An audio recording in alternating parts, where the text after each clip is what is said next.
Simply put, if our children are to develop self-efficacy, and they must, then they have to do a whole lot more of the thinking, planning, deciding, doing, hoping, coping, trial and error, dreaming and experiencing of life for themselves.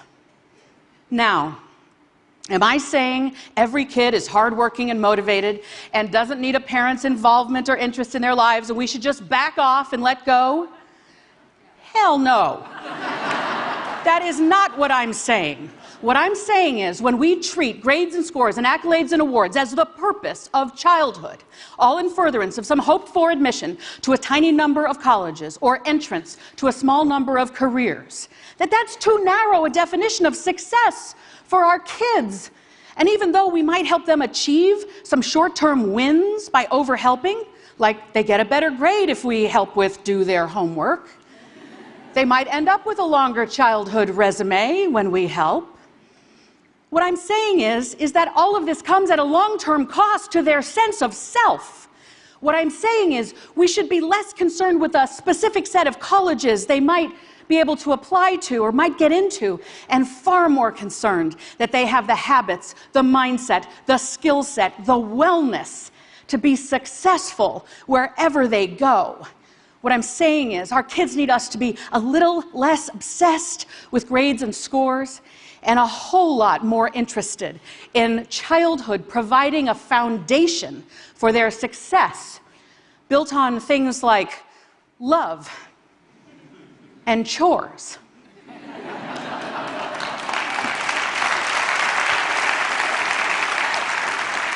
Did I just say chores? Did I just say chores? I really did. But really, here's why. The longest longitudinal study of humans ever conducted is called the Harvard Grant Study. It found that professional success in life, which is what we want for our kids, that professional success in life comes from having done chores as a kid.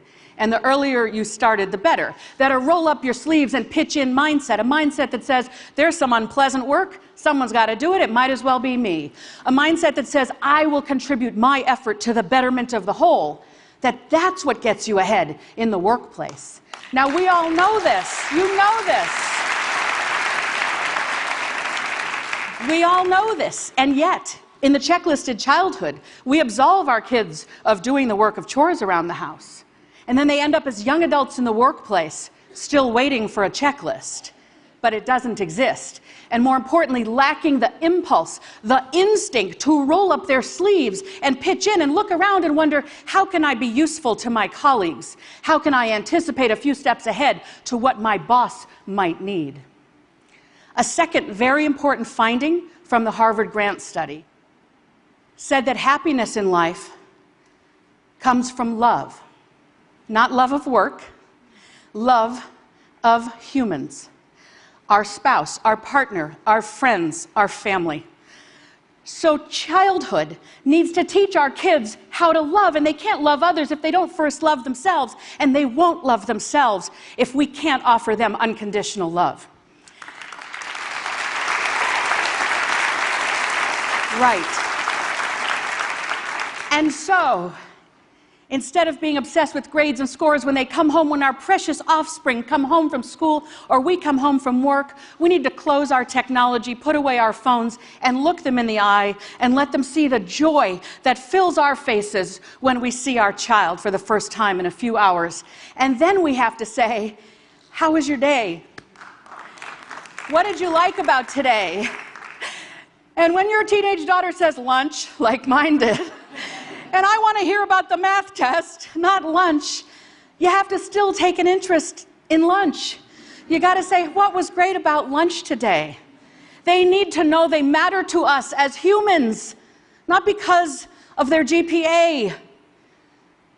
All right, so you're thinking, chores and love, that sounds all well and good, but give me a break. The colleges want to see top scores and grades and accolades and awards, and I'm going to tell you, sorta.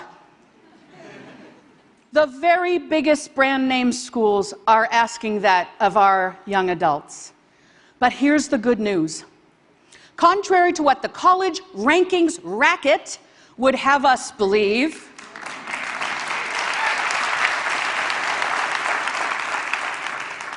You don't have to go to one of the biggest brand name schools to be happy and successful in life. Happy and successful people went to state school, went to a small college no one has heard of, went to community college, went to a college over here and flunked out.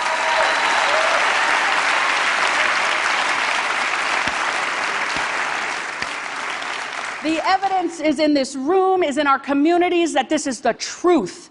And if we could widen our blinders and be willing to look at a few more colleges, maybe remove our own egos from the equation, we could accept and embrace this truth and then realize it is hardly the end of the world if our kids don't go to one of those big brand name schools.